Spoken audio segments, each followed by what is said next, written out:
Hey guys, welcome to the East Coast preview where we're going to find plenty of winners. We're going to be reviewing 2 races in Eagle Farm and 4 races in Flemington. And I've got our Brisbane Pro, GK, and our Melbourne Pro, Aaron. How's it going, guys? Very well. And how's the week been? Oh, I was just saying to GK, I'm about at my limit with photo finish sick beads, so it's turning around on Saturday. We had a couple of good results at Sunny Coast on Sunday, so that was good. But yeah, ready to get stuck in. Do you know what was interesting about that, GK, was that I could tell, and I think everybody out there could tell as well, that you're a lot keener on the Sunshine Coast program on the Sunday than you were on the Saturday Metropolitan program. And yeah, I think it's a good lesson, GK, for those out there, is that, bet up when you've got those high confidence days and just be a little bit cautious on the low confidence days. And that can be enough from, to turn yourself into a profit. And it's the advantage we have over the bookmakers because we can decide when to bet and how much to bet. And or they kind of determine how much we can bet a lot of the time too, don't they? And when. Yeah.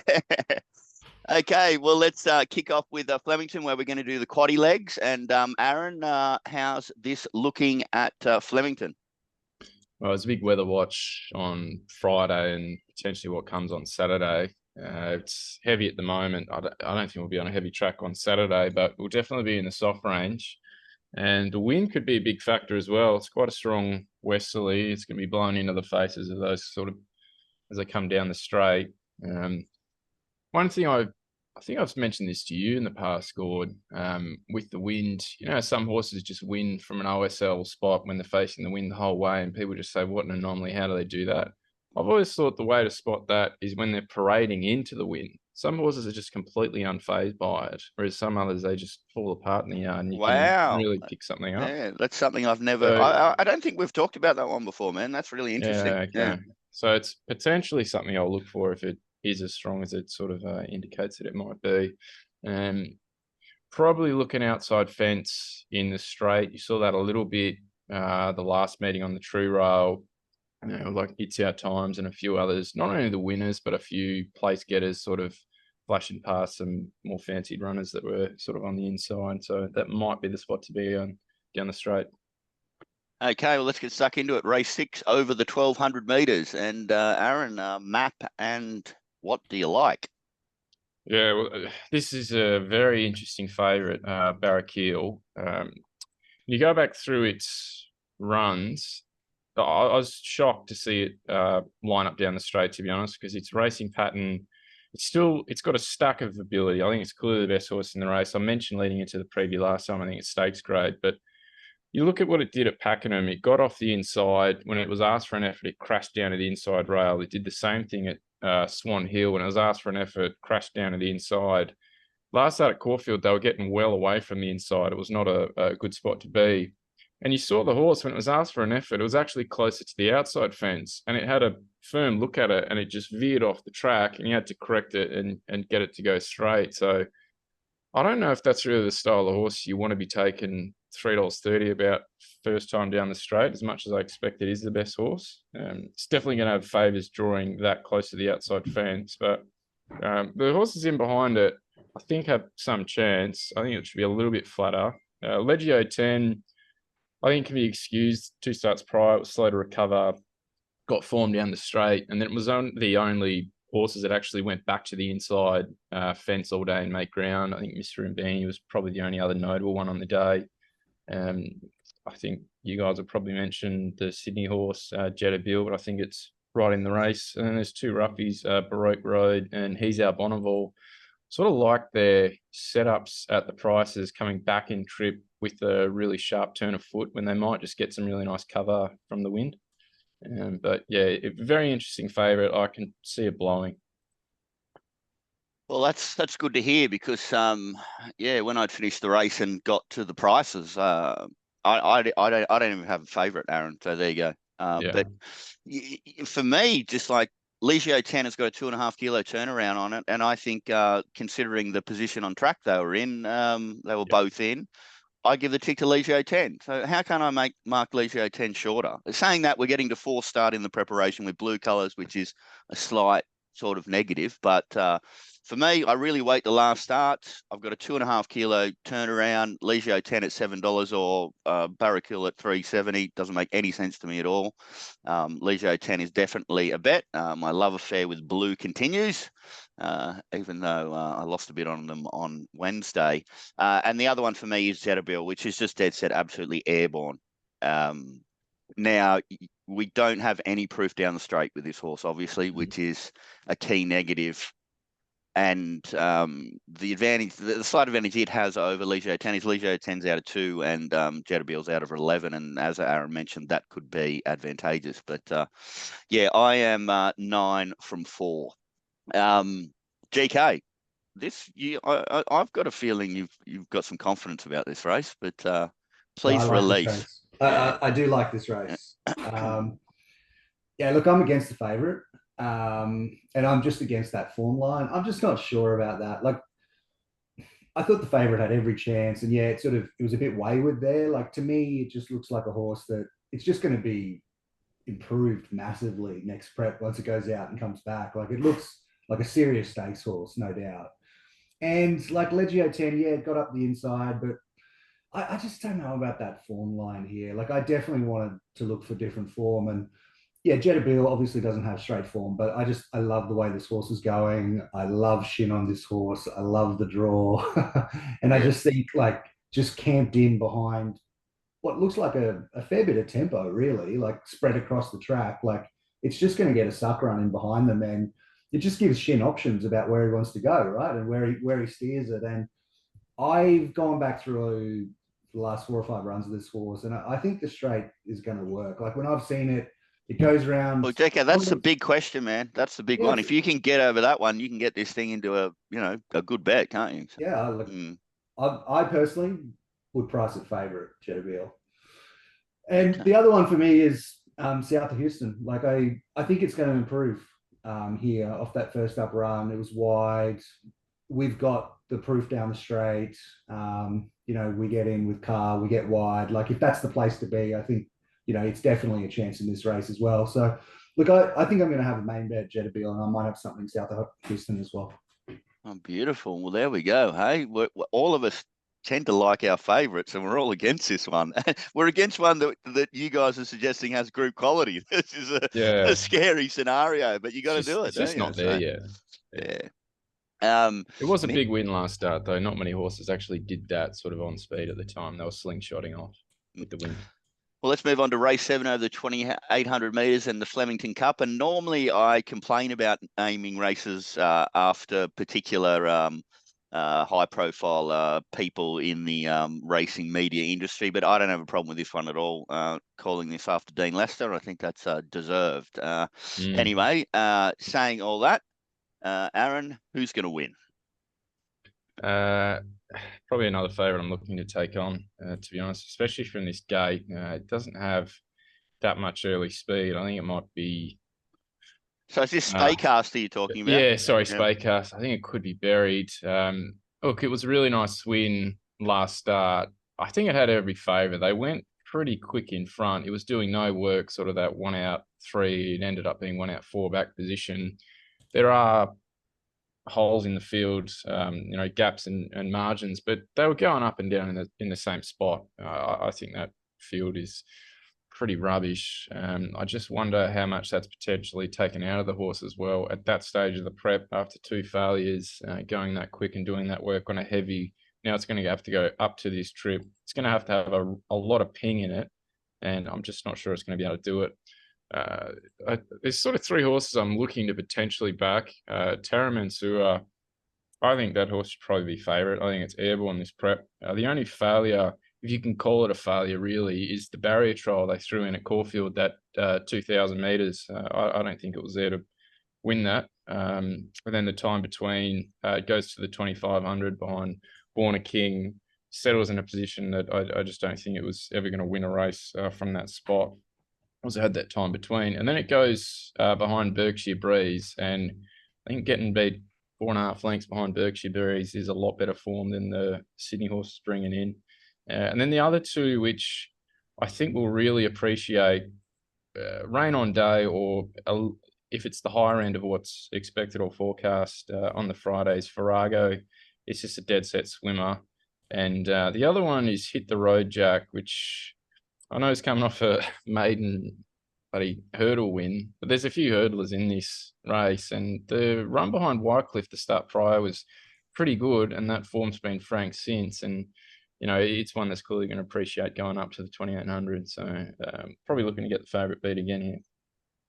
Yeah, it is an interesting one. What are you saying about the 2800 for Spaycaster? I think it might be stretched. It's kind of interesting because, you know, we've had the 2 runs over that distance overseas. Got beaten by 5 lengths on one occasion and 15 lengths on the other. They were both over the 2800 metres. So, and they've sort of aimed at 2,000 metre races here, and yeah, it might be stretched. Yeah, it's interesting because I went looking for something else and I didn't really find it. So, you know, I'll be taking $33 here. GK. Yeah, no, this is not my cup of tea at all. Yeah, I mean, it is a weird one. There's question marks about the favourite, but do I really want to lay it after being such a dominant winner last start? No, particularly with, I think, the lack of opposition. So, yeah, it'll be, if I did put a quaddie on, it'd be very wide. Let's move on to race 8 over the 2,000 metres. And Aaron? Probably not a favourite I'm super keen to take on. I'm cautious of it, but I'm not sure I really want to back it. Potentially another one I think might be a bit similar to the previous race. I think they've got it right this preparation, aiming it over, this is Cadmus, aiming it over the sort of 16 to 1800. I think it's got a bit more ping and dash on a firmer deck and sort of over that trip. It's been sort of forced to do something over the 1800 like it was 2 back when it worked wide, and that was on a softer track. Just didn't have the same ping. It was a really good win there last start at the hillside. It was screaming as a horse to follow. Like nothing did that all day coming from back in the field. But I do think it's another one that's potentially stretched at the distance here, and there might be enough speed that it's genuinely run race. I think Pounding is just completely gone now. If you have been back in the horse, I don't think you can touch that for the rest of the prep. It's had every chance. Its last 2, it comes through that Cadmus race 2 starts ago when it led, and that was like massive on-pace bias. It just completely dropped out last start behind Munamek. I'm surprised to see it 550. I think Wycliffe could probably trim up and be a little bit shorter than it is now. It was a horse to follow off its first up run at hundreds when it was held up. Didn't really get its opportunity behind Cadmus, their second up. They were sort of at about a similar mark at the 350, and Cadmus had a bit more clear air, and Wycliffe, once it got out, it did similar closing splits to Cadmus. And then last start, it was a super win. It was a bit, I think we were on Milford at massive overs, and you're watching it round the turn, you're just thinking this has got the race cold to pieces, and Wycliffe was sort of 3-4 lengths behind it and went straight past it. So I think the first up run was an indication that the horse is really back. I think you can excuse the second up run with bias and interference and go off the last start win.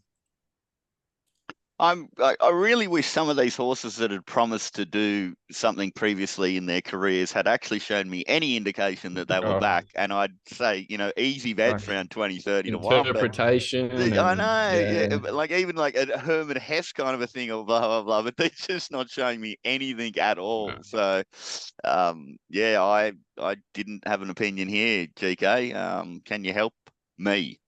Oh, just like the same vibe here. Like I would say half this field like owes me probably a new car each. Like fucking hell. Like half of these things, like I would have backed them 5 or 6 times, and I've divorced all of them. I thought Wycliffe probably should be closer to the favourite. That was what I thought based on what I've done in this race so far. But to be honest, I think I'll just stay out. I think by this part of the day, you really want fit, proven at the distance, and can handle the conditions. Like it seems like a basic 3, but there's not many in this race that actually tick that box for me. Yeah, there's a lot of lines through Cadmus, isn't there? What are we saying? Wycliffe, you know, just been slightly earlier on in the preparation, has a little bit more upside off that previous victory than Cadmus? Or I mean, Cadmus couldn't get past or finished alongside Fujita Sand 2 back when it had to do some work, making it a test. And then Wycliffe gave Fujita Sand Windburn the other day. So, yeah, there's lines you can tie in. Yeah, maybe a little play. Race 9 over the 1,000 meters down the straight. And Aaron, where are we going? This is the X Factor horse of the day. I'm interested to hear what you say about this one, actually, Gordo. This is Big Me, the ex-Hong Kong horse. It's had close to 2 years off, coming off a tendon injury.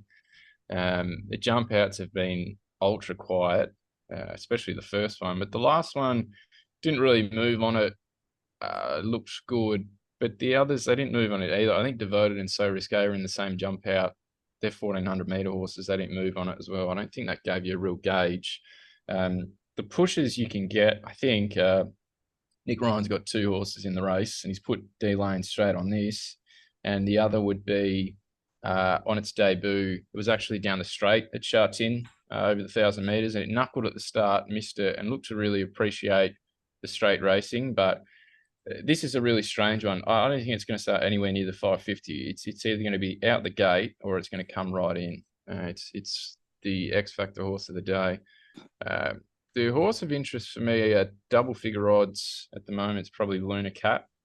I think it's just an out and out 1,000 meter horse. It's had 3 runs this prep. It's won over the 1,000. You can argue that's against weaker, but the form through that race has actually been really good.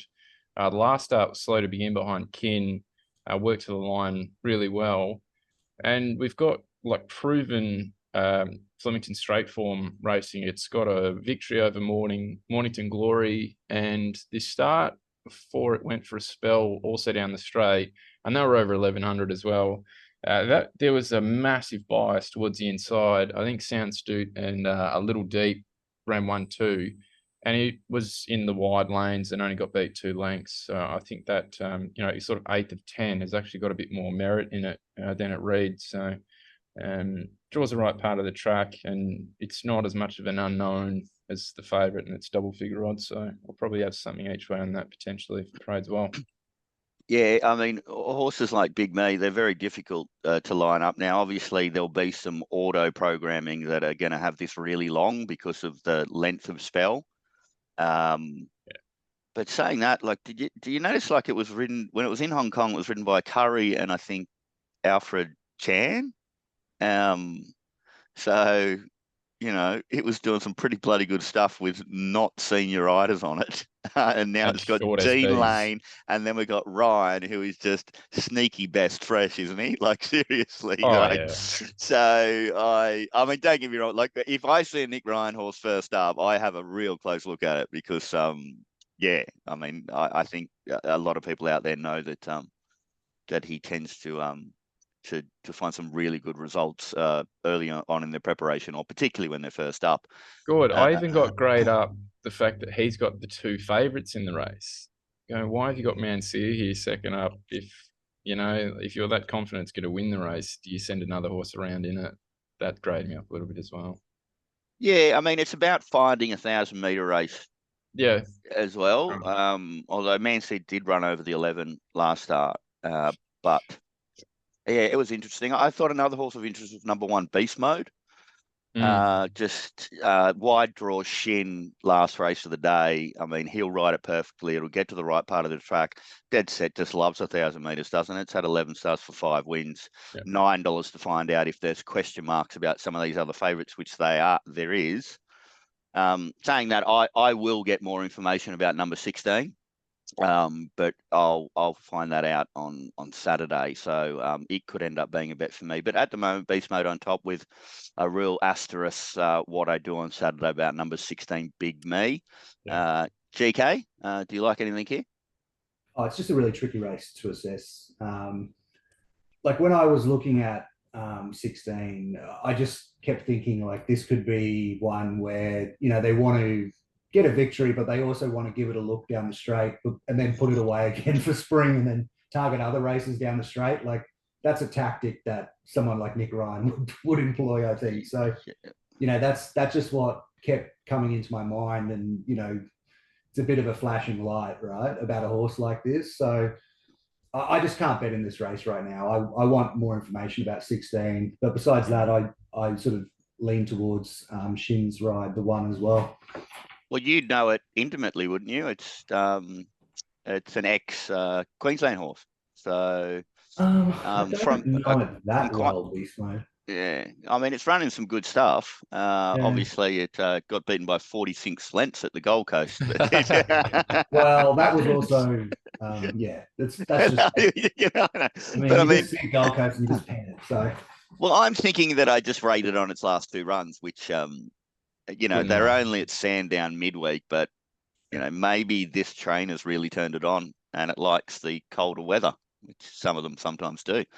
Saying all that stuff, if you want Mounting Yard Mail for all the races, all Aaron's price assessments for all the races, plus his tips, plus suggested betting, plus some little Monties at Pakenham and everywhere else in Victoria, and he might even throw in the odd Sydney bet there, and he might even throw in some Hong Kong stuff or some WA stuff, then jump into Aaron's room of many lollies or something like that. There'll be an icon somewhere to sign up, guys, and you should jump on board because it's great fun and it's just really elite information as well.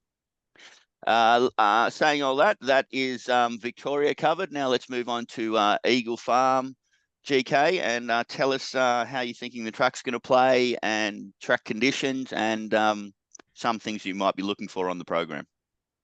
Yeah, it's half a metre rail again. So they obviously put that there for Aaron after his comments last week at Doomben. We're currently on a 5. Like there's no weather around. I think we'll be on a 4 by Saturday morning. There's little to no wind around as well, so there should be no effects from that. I think it's a little bit like Doomben last week, where we had some midweek meetings here in the last few weeks, and the rail's been out sort of like 9 meters, 11 meters, and now we're getting back to a more natural rail position. And I'm thinking it's sort of going to play similar, where I think last week at Doomben, once we moved the rail back to half a meter, the track played pretty fair overall, and I think it's going to be the same at Eagle Farm this weekend. So I think that's good, and probably over half the races we've got small fields as well. So they should all really get their chance, given the way this track plays and the wide straight and everything like that. I guess the main thing this week, especially compared to last week at Doomben, is we have Orman and Maloney back, which really makes a difference because we actually have more riders that we can back with confidence, where last week, we really only had Jurek, and then we had everyone else. And I think that really does change things. So, for the info that I'm giving everyone in my room this week, like I've put an extra section in there about jockeys and how I rate the jockeys and the penalties that I apply to the B and C grade jockeys in Brisbane. And I think it's really important. And because there is such a drop off between the top 3, who I think are Orman, Maloney, and Jurek, and the rest. There's a couple of others who are a little bit behind them, but then there's an enormous drop off. And you have to factor that into your prices. I mean, you have to do it. And the difficult thing people find, GK, which obviously you provide the extra information in your channel, is how do you quantify it, which can be a difficult thing to do. So that's great. Yeah, like I've got I'm not going to tell everyone, but I've got like a percentage that I sort of apply. Like it's a penalty that I apply to each jockey, where like the top couple are pretty much on no penalty, and then I penalize everyone else down from there, effectively like a percentage based on. What's Angela Jones on? She's on about 10 to 15% right now. Okay. The price penalty. Well, don't release it all in there. If you want to find it out, you got to sign up to GK's product. That's what you got to do. So GK, we're only going to do 2 races in Eagle Farm, guys, and to get the rest of GK stuff, you'll have to sign up and jump in there.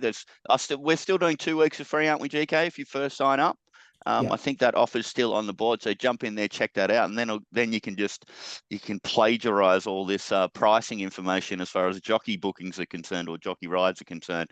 We're going to do races 1 and 3, guys. So race 1 at Eagle Farm over the 1200 metres. GK, what do you like? Yeah, well, I thought we'd look at this race because it's actually one of the more interesting races on the day, and there's some interesting up and comers here. I think that could probably progress into better races as they get older. And I think it's a pretty deep race with form coming from everywhere. There's pretty solid tempo here on paper, but when you sort of interrogate it, there's actually not that many natural leaders either. So, there's some question marks about what's going to go on here, and I'd probably expect some changes of tactics. Look, there's already been good support for a couple of the Golden runners. Daytona, I think it's like $10 into $7 early, and Pure Paradise is like $4 into $3.50 or something like that. I personally have suggested an early bet on Battlefield, which has some linked form through Pure Paradise, mainly through Navy on the Highway, which is probably one of the better form lines going around up here at present. It's a really talented up and comer in Queensland, and I think the performance of Battlefield against Navy on the Highway was actually better. And then last start, it was in a race with strong tempo and just put them to the sword easily. I think it's a pretty talented animal, and I think if Tony Gollan was training this rather than Barry Lockwood, this would be the favourite. And I think what about the distance progressions? 12, 13 now back to 12. Yeah, I'm not worried about that here. Like, yeah. I think third up, we're ready to peak.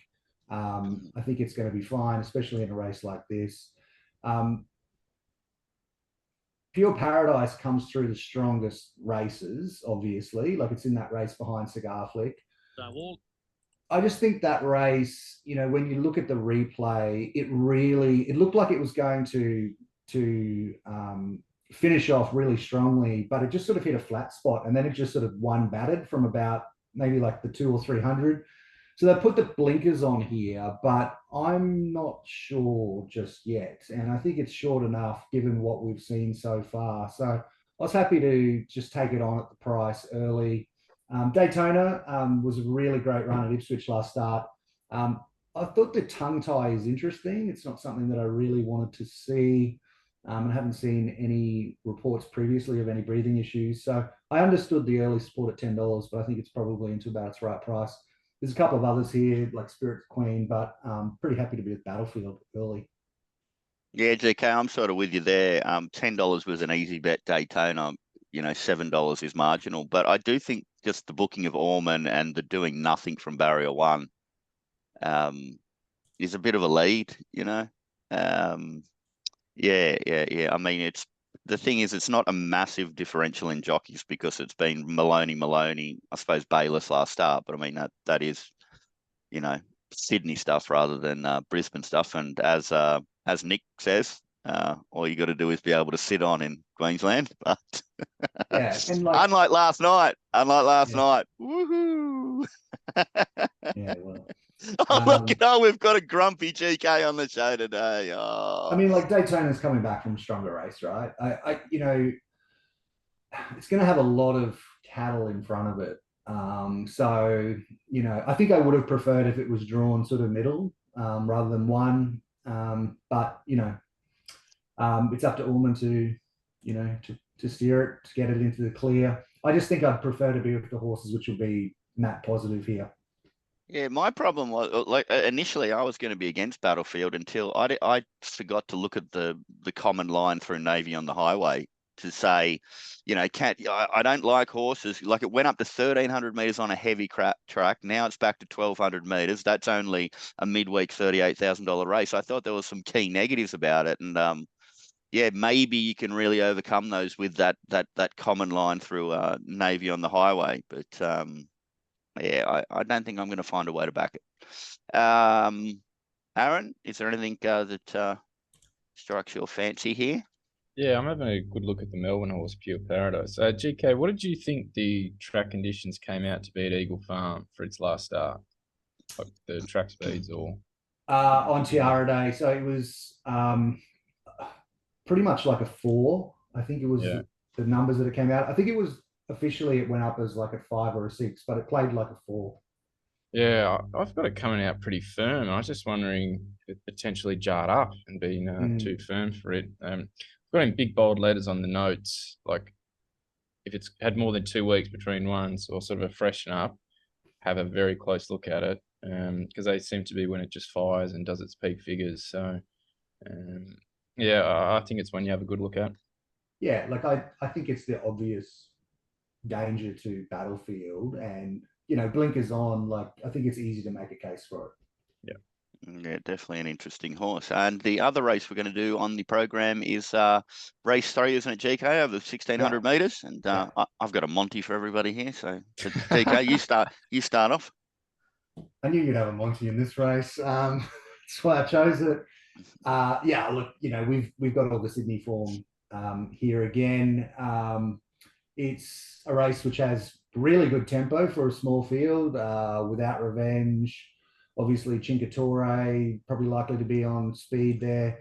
I guess the other thing with this race is there's a couple of spoilers in this race that have a tendency to go forward when they're not expected to. Like Jetty is one of these horses which has annoyed the shit out of me over the years. Sea Raider is another one which has annoyed the shit out of me over the years. And they will inject tempo into races where you don't think there's going to be as much tempo.